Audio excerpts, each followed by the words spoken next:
The Triceps Brachii has 3 heads. The hard part though is remembering the positioning of these 3 heads and of course where they originate from.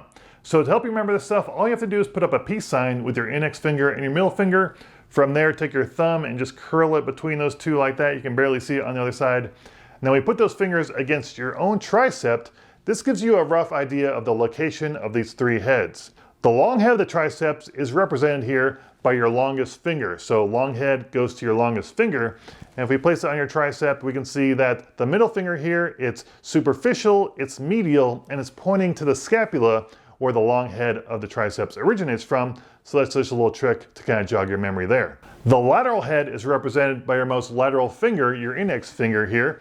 So the index finger, it's lateral, it's superficial, and it's not pointing to any other bone specifically. That's because the long head originates off the humerus directly.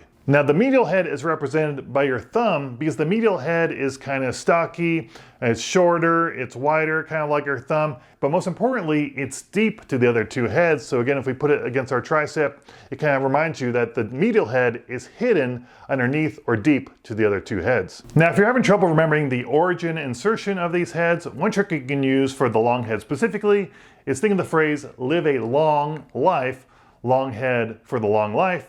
And what does it mean to live a long life? Well, we start off as infants. That's because the long head originates at the infraglenoid tubercle of the scapula. So infant for infra.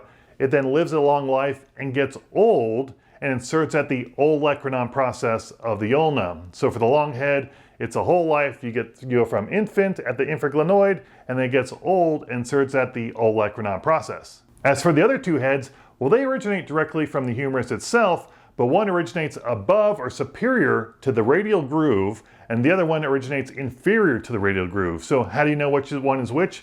Well, if we use our finger diagram, we know that the lateral head, if we place it again, the lateral head is just longer, it's taller, it originates more proximal on the humerus, so it's going to originate superior to that radial groove.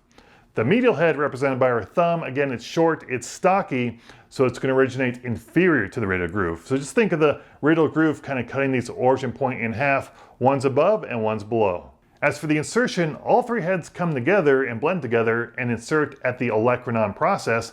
So just think of it like the long head, they're old pals, they're growing old together, coming together, and inserting at the olecranon process. All right, so hopefully some of those tips helped you out. As always, thanks for watching, and of course, good luck on your next test.